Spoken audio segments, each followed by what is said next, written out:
Hello and welcome to the March 7th edition of This Week in South Carolina in Session. I'm Gavin Jackson outside the State House here in Columbia on this Wednesday, this Hump Day. But you know what? It feels like a little bit of a throwback Thursday, and that's because we saw House leaders and members once again take to the State House lobby, hold a press conference, and chide their Senate colleagues over what they see as inactivity. And that inactivity stems from nuclear utility regulation reform bills that the House has sent them over the past several weeks so far. But once again, they haven't seen too much activity on the subcommittee level or on the Senate floor. Now, House lawmakers were specifically keyed up today because they just passed back to the Senate a joint resolution that deals with removing the nuclear surcharge at 19% that's added to every SCE&G customer's bill to pay for the now defunct VC Summer nuclear reactor project. So they're trying to really get the Senate moving on this since they haven't taken up an actual bill that would do that. So we have some more details for you on that bill. We also sat in a Senate not Judiciary subcommittee, but a Senate subcommittee meeting on a bill that would prohibit municipalities in the state of South Carolina from passing plastic bag bans. Again, that's a House bill that we saw go through the House earlier this year, but now it's over in the Senate, and they had a packed subcommittee hearing. They were receiving a lot of testimony on that bill. Some more details for you on that. And also the Senate passed the electric chair bill that would make it the default method of execution in the state. So a lot of things happen up here today on Wednesday, so let's get right into it right now. The House quickly amended the Joint Resolution S954 that would prevent the Public Service Commission from holding any Baseload Review Act-based hearings before November 1st. It was amended by House lawmakers to remove the roughly 19% nuclear surcharge on every SCE&G customer's bill. The measure quickly passed 107-1, and House leaders and members then took to the lobby to push the Senate to act on the joint resolution and other bills. Today, we decided that we will take the Senate two-paragraph bill. We thought long and hard about how we needed to respond to these two paragraphs, whether we needed to essentially attach our bills that we've been working on for 6 months, that have been sitting in the Senate now for well over 30 days, or whether we do something else. And what we did was essentially decided that we will take their dates if they will accept our experimental rate, which goes until December. We will take the date if they will take the experimental rate. And as we explained on the House floor some 36 days ago, the ratepayer in South Carolina shouldn't have to pay 19% of their bill when a portion of that 19% is based on return on investment. When a portion of that 19% is based upon rate increases that were done after the Bechtel report, a portion of that 19% not even payable today because of the federal tax changes. So our experimental rate takes this rate from 19% to 0 to give our ratepayers finally some relief in South Carolina. That's the only issue that we're asking the Senate to deal with. Again, we've taken their dates. We are asking them to take their rates. The math on this is quite simple. Ratepayers have paid $267 million since the failure of this project in July of last year. They pay $1.2 million every single day for a project they will get no benefit of.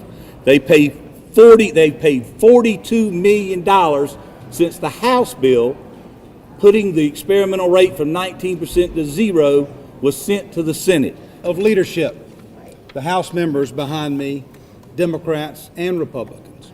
When it came to infrastructure, reform, and funding, the House led the way. When it comes to protecting the ratepayers of South Carolina, the House has led the way. I'm joined with Minority Leader Todd Rutherford and these members behind me in the House of Representatives to implore the Senate to remember who you work for. Amen. And you work for the ratepayer and the taxpayer of South Carolina. All right. $42 million since we passed 4375, $1.3 million nearly per day that the ratepayers and the taxpayers are losing in the state of South Carolina because of inaction in the Senate. You see the doors over there? They're locked. That's what we face right now. It is time for action. There is absolutely zero reason that the Senate should not act. Well, I have walked over to the Senate, like many of my colleagues, standing around and wondering what it is that they're doing, and on a regular basis see them doing absolutely nothing. When I go to the grocery store, when all of us go out in our communities, people want to know, what is it we're going to do about SCE&G? Right. Well, the House has acted. The House continues to do its business. We did it again today. What we want, what we demand is that the Senate simply do something. Send us something that we can report back to the taxpayers, to the ratepayers, and say, this is our answer. You might remember that we talked to Senate Judiciary Chairman Luke Rankin last week. He's a Republican from Conway, and we talked to him about a couple things, especially the perceived slow walking, as some people say it, of the nuclear bills over in the Senate right now. Rankin is not only over the Judiciary Committee, but he's over the subcommittee that is taking up these nuclear bills as well. I asked him what he plans on doing once S954, that joint resolution we're talking about that the House passed today back to the Senate, what he plans on them doing with that resolution. Here's what he said. Well, let's see what comes out of on the floor. Certainly the committee has adopted language which says that the rate goes to zero, the interim rate.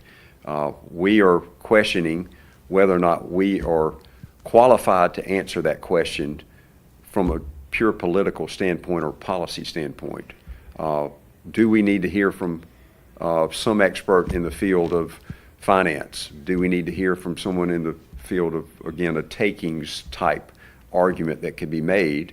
So I don't know that that will cause a speed bump, but it's a question that perhaps they have weighed over there, and one which some on our side would say, well, you know, this will be over in 6 months anyway. So whether or not there's a constitutional prohibition from setting an interim rate at zero, perhaps would be something that you can do, and then the PSC will have reached its decision, and on we go beyond that. So again, I can only say we'll see.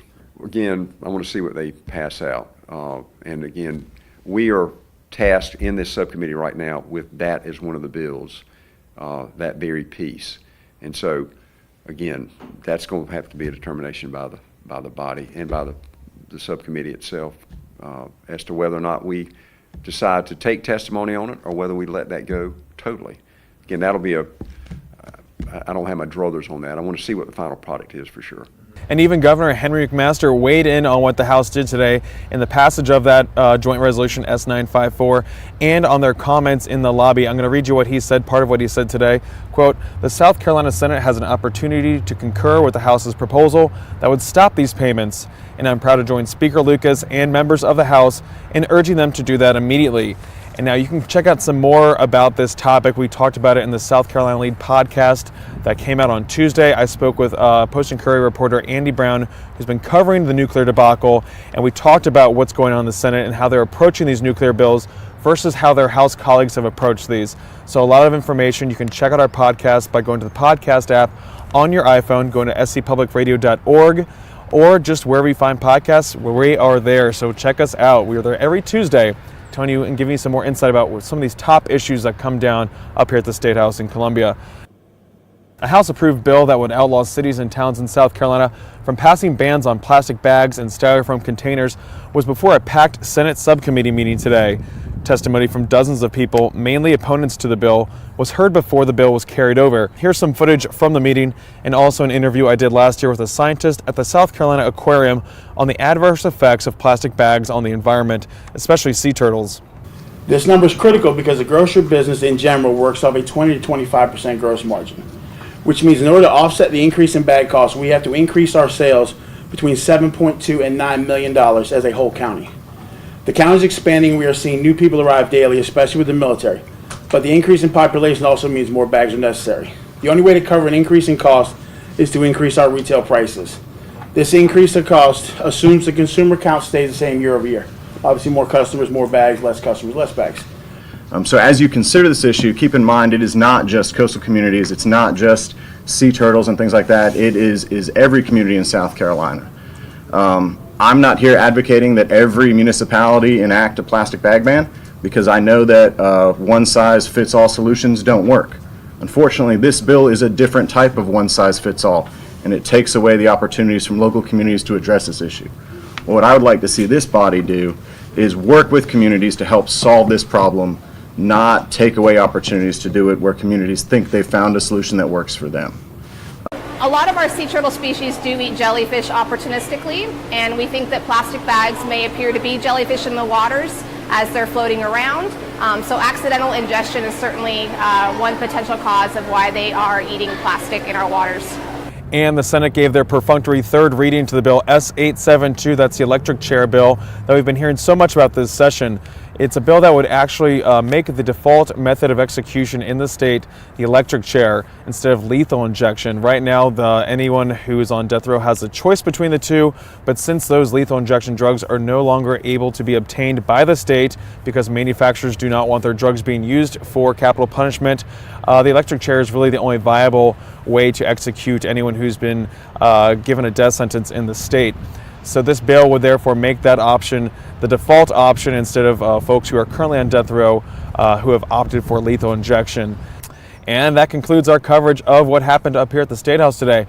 But coverage doesn't stop here. You can find our video recaps every Tuesday, Wednesday, and Thursday live at 7 p.m. on SCE&G's Facebook page, our YouTube page, and my Twitter account at Gavin Jackson.